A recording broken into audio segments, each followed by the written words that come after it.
And so if you take out the wolf, all the other predators are still there. And I'm not suggesting in any way to have a Transfer full, it to somewhere else. a full predator cull, but that's, I mean, it just doesn't make any sense. And top biologists, wolf biologists, and that, have told this government repeatedly it doesn't work.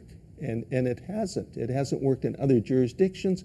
It hasn't worked in BC, and that, but they keep going back to it. And it reminds me of Einstein's quote that his definition of insanity was, if you do the same thing over and over and over again, and you're expecting different results, You've lost your mind. Is yeah, that what? yeah. It's not going to work. It doesn't make sense. No. So isn't there such thing as like a wildlife act that protects wildlife of all kinds? And times have changed, and animal welfare. Like, is this kind of a step to take? Yeah, there is a BC Wildlife Act, and it's interesting. Section 27 of that act says that you can't hunt from aircraft. So and there's no exemption for the government, but they get around it through another act that allows them to have a permit.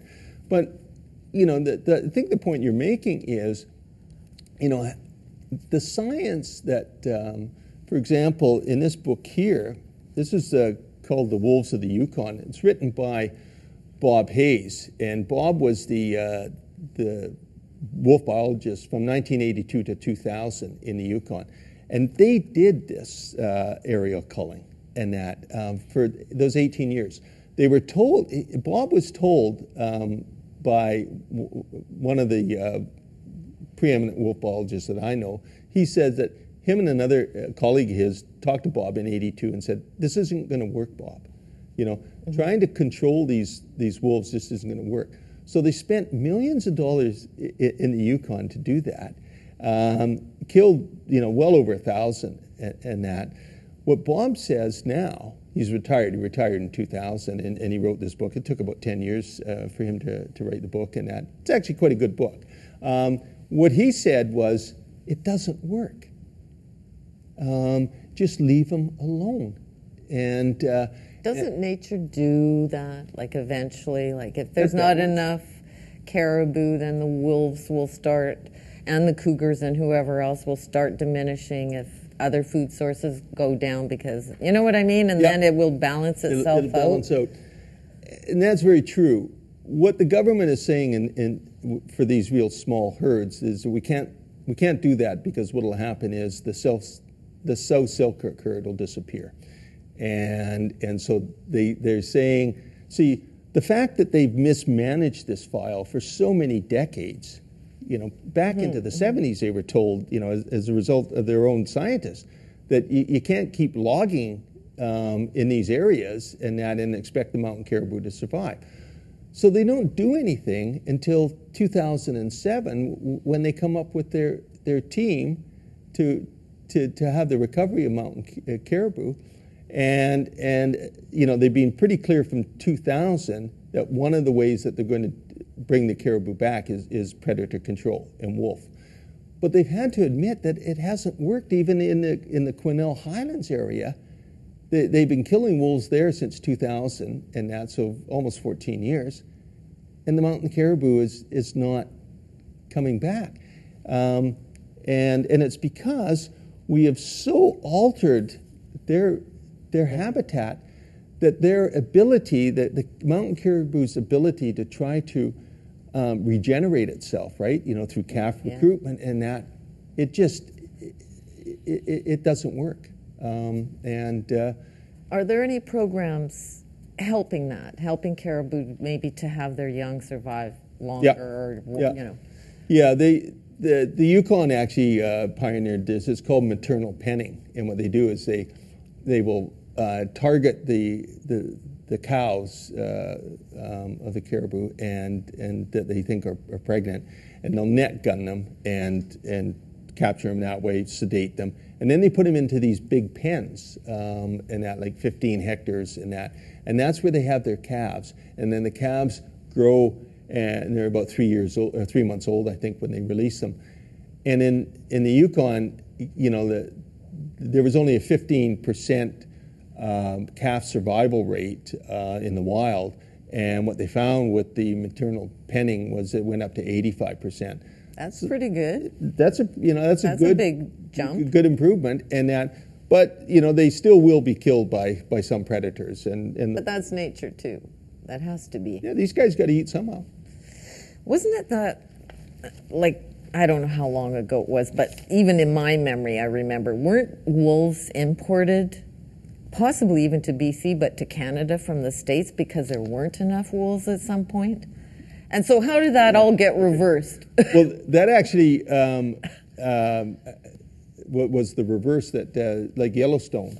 Yes. The reintroduction of the wolves into Yellowstone in 95 and 96.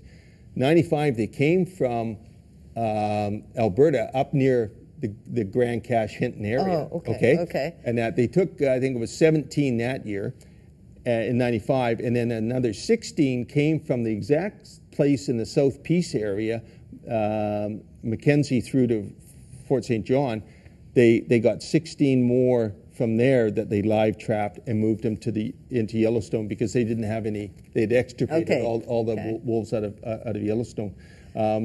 What the U.S. sent to Canada was they extirpated them in 1925 out of Yellowstone, and by the early 40s they were shipping elk to Jasper because they had so many elk in Yellowstone because they didn't have any wolves, and so they had to reverse the. That's right. Yeah.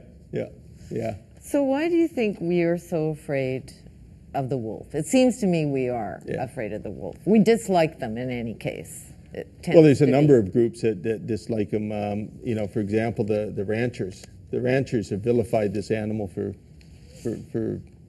centuries, and you know, and when you look at the statistics as to what they've killed in terms of livestock, it's very, very low, like half of 1%. So in BC, these are government official stats. February 2012 to February 2013, there was 162 cattle that were confirmed that were killed by all predators. You know, bears, cougars, wolves, lynx, coyotes, right? And that there's over 200,000 cattle in BC. In Idaho, the last, in 2014, the official stats from U.S. Wildlife Services, 9 adult cattle and 36 calves out of 2.2 million. That's a speck. It's hardly, and that. But, you know, that group wants to cleanse all predators from the landscape. Okay, they have no intent of coexisting in that. So they don't want wolves, they don't want bears, they don't want cougars, and they're doing that. The hunters, you know, think that the wolf is in competition with them, and that. So the big wolf called the last one in BC in the 80s in the Muskwa-Kachika area, that was all financed by big American hunting interests. And what they wanted, they killed 908 wolves in that 7-8 year period, and they wanted to build up the ungulate herds. And that, for hunting, for human hunting. Well, it did, but then the wolves came back, and the wolves will come back. Mm-hmm. And that's what the scientists they're saying. There was an excellent article in the Vancouver Sun yesterday, February 21st, by John and Mary Theberge, who did the Algonquin Park wolf study for many, many years, and they just tore the BC government plan to shreds. They just said, they called it reprehensible, they called it arrogant, they called it stupid. Interesting. And these are people who know what's going to happen, but the government is arrogant. They're not willing to listen at all, and that's the frustrating part. Is there some sport to this? I mean, I hate to bring that into the picture, but it's just, Well, there's certainly a real inhumaneness to it, even though the government says that shooting them from helicopters is the most humane way of doing it. I mean, you know, if you can think of, let me describe what they do. They fly about, 25, 30 feet off the ground. They run this animal to exhaustion, and then they slaughter it. And the terror for the animal, I'm thinking, and they are shy and hiding usually. It must be just and it's like a family group, right? Yeah. And so if they don't kill all the pack, there's going to be family members in that are going to be all split up. So they say that that's humane, and it violates the Canadian Council on Animal Care. It violates all the other animal humane acts, and you don't necessarily kill the animal instantly. Yes. It's riddled with bullets. I would love them. They say that this is humane. So let me give them a challenge. Let an independent film crew go up with you. Let's film this. Wouldn't let it happen. And put it on TV. If you're so convinced that this is a humane act, let the people of BC and let the people of Canada and the world see exactly what you're doing. Put it on TV news, put it onto YouTube and let the people decide if it's humane, because everybody else that has got some ethics and some humanity says that this is inhumane, and it is. It's brutal. We have a couple minutes left. And I guess I'd like to talk about Tundra a bit more. Sure, yeah. Can you get up, Tundra? Tundra, come on, girl. Just to end on the beauty of it all and the disaster of what the kill would be. Yeah. Talk a bit more about some of their characteristics. Well, I know there was one question I wanted to ask you. I've had a wolf dog myself. Yeah. I loved him very much, and seeing Tundra brings that all back. Sure. Do you ever fear I know the education is really good for the wolf. Yeah. Do you ever fear that people will want the wolf dogs and that can turn into another direction? Right, yeah. I've never, she has seen, literally thousands of people in that. I have never promoted this as a pet. This is not a pet. Yeah. This is an animal that's very independent thinking. So one of the attributes, this animal is really independent thinking. You are not going to control this animal, okay? So when I see them trying to do this call and call it control, this animal, interesting. This animal is smarter than the wildlife managers out there, and you're not going to be able to control this animal. I can't control her in the sense of getting her to do what I want her to do, and then the two pups that I'm raising, Nahani and Mohegan, they're even more wolf. They're and I raised them from 5 weeks old. I've raised her from 3 weeks old, and those two pups out in the back and that. They're very loving in that, but they're not a dog. No, not a dog at all, and they will do what they want to do, and it's now they listen to Tundra. Tundra's the one that'll discipline. The matriarch? Yeah. Or she's the kind Are of... you the matriarch? Yeah. She's the dominant female. Yeah. Thank you for doing this. Oh, you're welcome. I've been thrilled to see Tundra and talk to you. Yeah. Well, it was my pleasure. Thank you. Oh, very good. Yeah.